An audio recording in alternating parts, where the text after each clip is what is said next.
యోహాను సువార్త 10వ అధ్యాయం 37, 38. నేను నా తండ్రి క్రియలు చేయని ఎడల, నేను నా తండ్రి క్రియలు చెయ్యని ఎడల నన్ను నమ్మకుడి.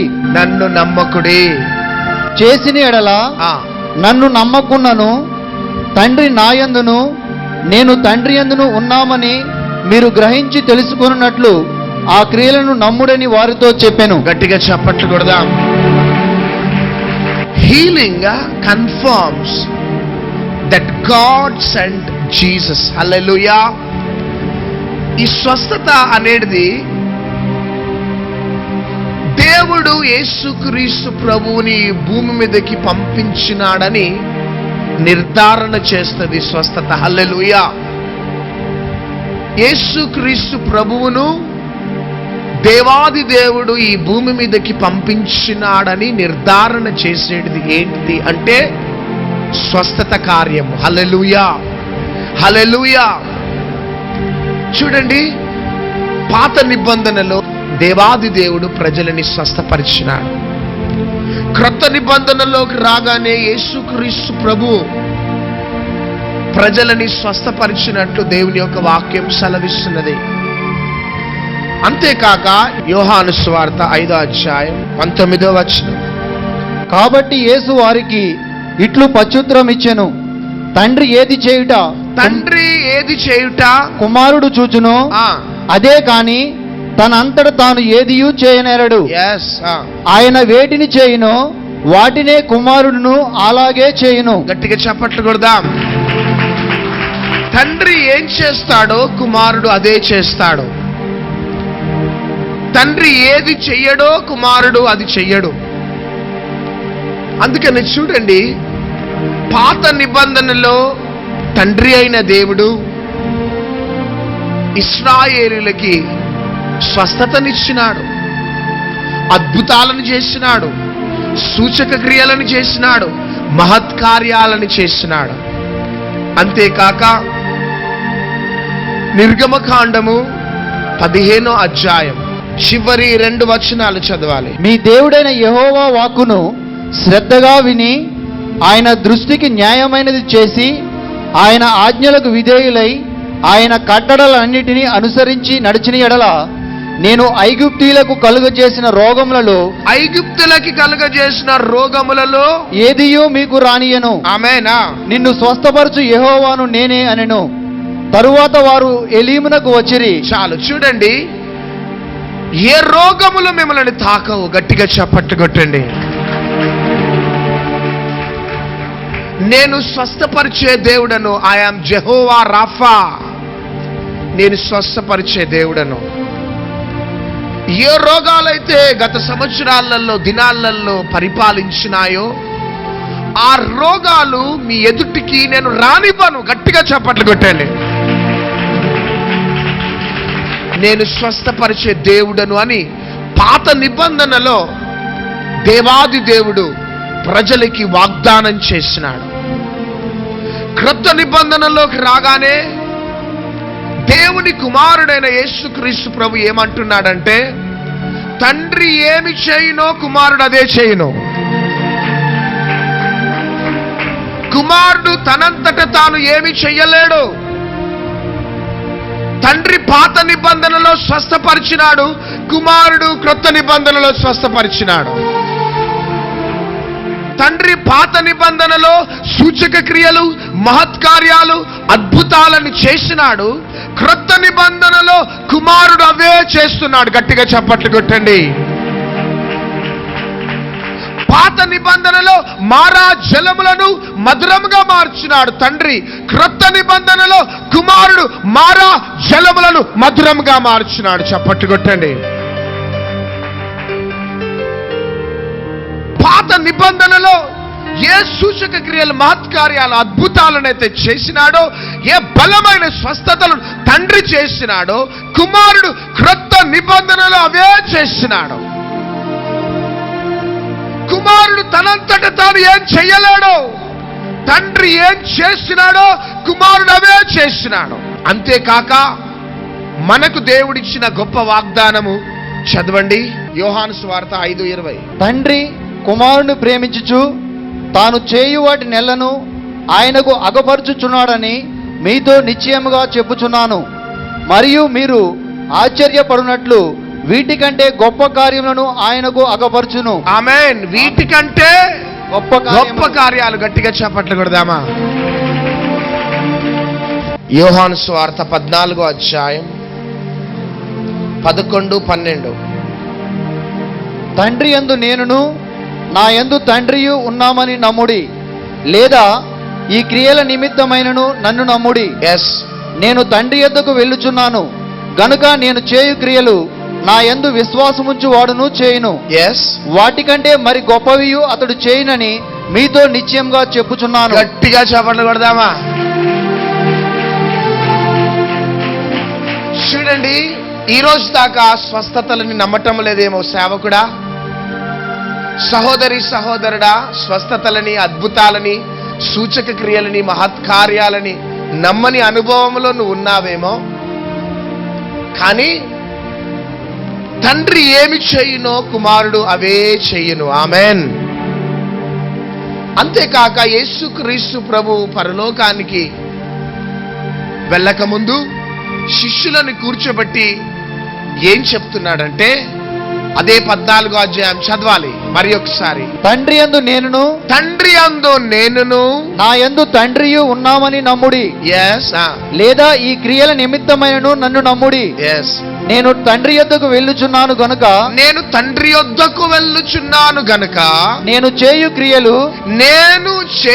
క్రియలు నా యందు విశ్వాసముంచు వాడును చేయును.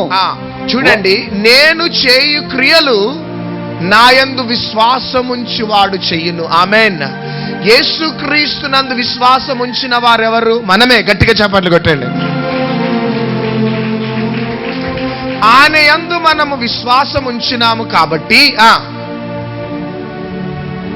వాటికంటే మరి గొప్పవియు అతడు చేయునని మీతో నిశ్చయముగా చెప్పుచున్నాను. వాటికంటే గొప్ప కార్యాలు మీరు చేస్తారు. హల్లెలూయా, హల్లెలూయా. చూడండి ప్రియ దేవుని బిడ్డలారా, పాత నిబంధనలో దేవుడు స్వస్థతలను చేసినాడు, సూచక క్రియలు, మహత్కార్యాలు, అద్భుతాలను చేసినాడు. తండ్రి ఏమి చేయునో కుమారుడైన యేసుక్రీస్తు ప్రభు స్వస్థతలను చేసినాడు, అద్భుతాలను చేసినాడు, సూచక క్రియలను చేసినాడు. అయితే యేసుక్రీస్తు నందు విశ్వాసం ఉంచిన మనము కూడా మనలో నుంచి దేవాది దేవుడు స్వస్థతలను చేస్తాడు, సూచక క్రియలను చేస్తాడు, మహత్కార్యాలను చేస్తాడు. చప్పట్లు కొట్టండి. పాత నిబంధనలో మారాజలములను మధురముగా మార్చినాడు. అంటే నీటి యొక్క దాని యొక్క రుచిని మార్చేసినాడు దేవాది దేవుడు. ఆమెన్. క్రొత్త నిబంధనలో కుమారుడైన యేసుక్రీస్తు ప్రభు కానా విందులో నీటి యొక్క రుచిని మార్చేసినాడు.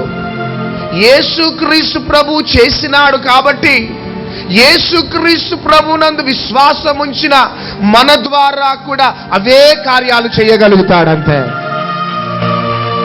అంతేకాక ఏమంటున్నాడంటే, వీటికంటే గొప్ప కార్యాలు చేస్తావు. చాలా సార్లు పరిశుద్ధాత్మ దేవుణ్ణి దుఃఖపరిచిన మాటలను మాట్లాడినావేమో సేవకుడా. వాక్యం యొక్క అవగాహన లేకుండా నువ్వు మాట్లాడినావేమో.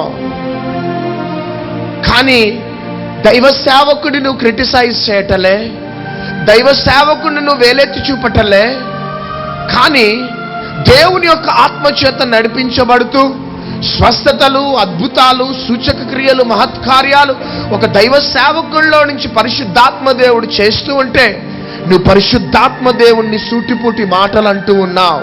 అది నీకు మంచిది కాదు. పాత నిబంధనలో నీటి యొక్క రుచిని దేవాది దేవుడు మార్చినాడు. క్రొత్త నిబంధనలో తండ్రి చేసిన పని కుమారుడైన యేసుక్రీస్తు ప్రభు నీటి యొక్క రుచిని మార్చినాడు. కుమారుని యందు విశ్వాసం ఉంచిన మన ద్వారా, సేవకులమైన మన ద్వారా కూడా ఆ సూచక క్రియలు, మహత్కార్యాలు ఈ భూమి మీద యేసుక్రీస్తు ప్రభు చేయగలుగుతాడు. చప్పట్లు కొట్టండి. తండ్రి అయిన దేవుడు స్వస్థతలను చేకూర్చినాడు. నేను స్వస్థపరిచే దేవుడను అనేసి అన్నాడు. కుమారుడైన యేసుక్రీస్తు ప్రభు స్వస్థపరిచినాడు. కుమారుడైన యేసుక్రీస్తు ప్రభు నందు విశ్వాసం ఉంచిన మన ద్వారా కూడా బలమైన స్వస్థతలు, అద్భుతాలు, సూచక క్రియలు, మహత్కార్యాలు చేస్తాడు. అది ఎప్పుడు జరుగుతుందంటే నువ్వు నమ్మినప్పుడు. హల్లెలూయా. నువ్వు నమ్మినప్పుడు జరుగుతుందంటే. ఈరోజు దాకా స్వస్థతల గురించి, సూచక క్రియల గురించి, మహత్కార్యాల గురించి భిన్నాభిప్రాయాలతో నమ్మకుండా నువ్వు ముందుకు సాగుతున్నట్లయితే ఈ వర్తమానం ద్వారానైనా వాక్యంలో నుంచి స్పష్టంగా పరిశుద్ధాత్మ దేవుడు మాట్లాడుతుండగా నీవు నమ్మినట్లయితే దేవుని యొక్క మహిమ నీ ద్వారా దేవుడు ఈ లోకానికి చేయిస్తాడు. యోహాను సువార్త 10వ అధ్యాయం 37-38 ప్రకారం healing confirms that God sent Jesus. దేవాది దేవుడు యేసుక్రీస్తు ప్రభువుని నరవతారిగా ఈ భూమి మీదకి పంపించినాడు అనే నిర్ధారణ తాను చేసిన స్వస్థతల ద్వారా కన్ఫర్మ్ చేసినాడు దేవుడు. కాబట్టి ఈ రాత్రి నీ శుభవార్త. ఎంత భయంకరమైన రోగముతో, వ్యాధితో, అస్వస్థతతో ఉన్నావో కానీ సహోదరుడు, సహోదరి, భయంకరమైన అప్పులలో కూరుకుపోయి నువ్వు బ్రతుకుతూ ఉన్నావేమో. నాకిక భవిష్యత్తు లేదు, ఈ అప్పులు ఎవరు తీర్చగలుగుతారు, తీర్చటానికి నాకు శక్తి లేదు అనుకుంటున్నావేమో. ఎంత భయంకరమైన అప్పులలో కూరుకుపోయినా రాత్రి నీ అప్పులను తీర్చగలిగిన దేవుడు యేసుక్రీస్తు ప్రభువు. డాక్టర్స్ అంటున్నారు ఈ వ్యాధికి నివారణ లేదు, ఈ కిడ్నీస్ ఇక కుళ్ళిపోతాయి, ఈ లివర్ ఇక కుళ్ళిపోతుంది, ఈ ఇంటెస్టైన్స్ ఇక కుళ్ళిపోతాయి, ఇక ఈ భయంకరమైన వ్యాధితో నువ్వు మరణించవలసినదే అని డాక్టర్స్ రిపోర్ట్స్ అంటున్నాయి, మెడికల్ సైన్సెస్ రిపోర్ట్స్ అంటున్నాయి. కానీ నీ రోగానికి నివారణ, నీ వ్యాధికి నివారణ యేసుక్రీస్తు ప్రభు యొక్క రక్తము మాత్రమే. భయపడకు, డాక్టర్స్ రిపోర్ట్స్ ని బట్టి భయపడకు, కానీ ఇదిగో బైబిల్ గ్రంథంలో రిపోర్ట్స్ ని బట్టి ధైర్యం తెచ్చుకో. నీ గర్భంలో నీ గర్భ సంచి పాడైపోయింది, ఇక ఆపరేషన్ చేసి ఆ యొక్క దానిని తీసేసేయాలి, ఇక నీకు పిల్లలే పుట్టారని డాక్టర్స్ అంటున్నారేమో. కానీ డాక్టర్స్ యొక్క రిపోర్ట్స్ ని బట్టి నువ్వు బాధపడొద్దు. కానీ పరమ వైద్యుడైన దేవుడు గర్భఫలము యెహోవా ఇచ్చి బహుమానమని వాక్య వాగ్దానమును చేసిన దేవుని బట్టి ధైర్యం తెచ్చుకో. ఈ రాత్రి 10 years కావచ్చు, 20 years కావచ్చు, 30 years కావచ్చు, గర్భఫలం లేకపోవచ్చు నీకు, కానీ ఫ్రాక్షన్ ఆఫ్ సెకండ్స్ లో నీ గర్భాన్ని తెరవగలిగిన దేవుడు నజరేయుడైన యేసుక్రీస్తు ప్రభువు. నా భర్త ఇక మారడు, భయంకరంగా త్రాగుడికి బానిస అయిపోయినాడు, మూర్ఖుడు, నరహంతకుడు, ఒక సహోదరితో అక్రమ సంబంధాన్ని పెంచుకొని నన్ను, నా పిల్లలను విడిచిపెట్టినాడు అనే ఆలోచనతో ఒక భార్యగా, పిల్లలుగా ఈ టీవీ ప్రోగ్రాం చూస్తున్నా ఇక్కడ కూర్చున్నా. నీ భర్త యొక్క మనస్సును మనుష్యులు మార్చలేరు, కానీ నీ భర్త స్వభావాన్ని మార్చేది ఒకరే ఒకరు, ఆయననే నజరేయుడైన యేసుక్రీస్తు. చప్పట్లు కొట్టండి. ఒకసారి మహబూబ్ కాలేజ్కి ఒక యవనస్తుడు వచ్చినాడు. అన్నదమ్ములు ముగ్గురు కలిసి అమీర్పేటలో ఒక టీ స్టాల్ పెట్టుకున్నారు. దాంతో పాటు టిఫిన్స్ చేయటము, చాలా బిజినెస్ రన్ అవుతూ ఉన్నది. చివరికి అకస్మాత్తుగా ఏం జరిగిందో కానీ ఆ యొక్క వ్యాపారం అంతా కూడా నష్టపోయింది. చివరికి వారు ఏ కండిషన్లోకి వచ్చినారంటే రోడ్డు మీదకి వచ్చేసినారు. గ్యాస్ స్టవ్ అమ్మేసినారు, సిలిండర్ అమ్మేసినారు, టేబుల్స్, బేసన్లు అన్ని అమ్మేసినారు, ప్లేట్స్ అన్ని అమ్మేసి చివరికి అప్పులు ఎక్కువైపోయినాయి. ఇక వ్యాపారం లేదు. వేదనతో ఆదివారపు ఆరాధనకు వచ్చినారు. అప్పుడు యేసుక్రీస్తు ప్రభు గురించి వారికి తెలవదు. అప్పుడు ఆ యవనస్తులకి యేసుక్రీస్తు ప్రభు ప్రేమ గురించి చెప్పినాను. వారు యేసుక్రీస్తు ప్రభువుకి వారి జీవితాలను సమర్పించుకున్నారు. కానీ సార్ మా అప్పులు ఎట్లా పోతాయి, మరలా మేము ఏ విధంగా వ్యాపారం ప్రారంభించుకోగలుగుతాం, ఏ విధంగా దేవుడు దారులను సరళం చేస్తాడు అంటే, దేవునికి ఒక పేరున్నది, ఆయన ఆశ్చర్యకరుడు. ఆశ్చర్య కార్యాలు ఏదో రకంగా చేస్తాడు, నువ్వు నమ్ము అంతే అన్నాం. చివరికి ఒక దినమున ముగ్గురు అన్నదమ్ములు అమీర్పేట్ చౌరస్తాలో, ఎక్కడైతే టిఫిన్ వ్యాపారము టీ అమ్మేవారో అక్కడికి వెళ్ళి కూర్చొని ఉన్నారు. వ్యాపారం లేదు, ఏం లేదు, కానీ అక్కడికి వెళ్ళి కూర్చోగానే ఒక వ్యక్తి కారులో వచ్చినాడు. హల్లెలూయా, హల్లెలూయా. కారులో వచ్చి వాళ్ళ ముగ్గురిని పిలిచినాడు.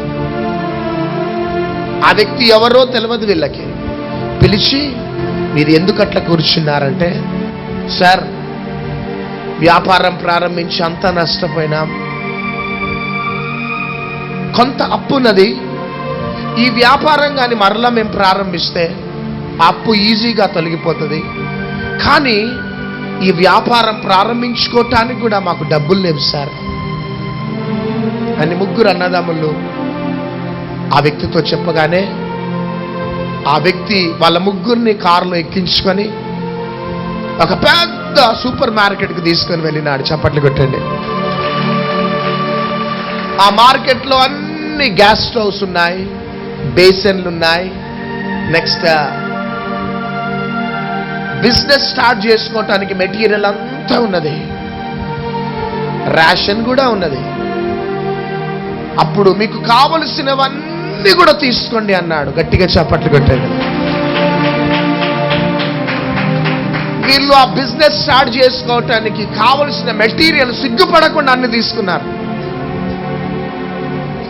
ఆ ఇడ్లీ పాత్రలు, ఆ దోశ వేసే పెంక అన్ని తీసుకున్నారు, ఇంకెక్కువ తీసుకున్నారు. తీసుకున్న తర్వాత ఆ బిల్లు నాకు తెచ్చేయండి అన్నాడు.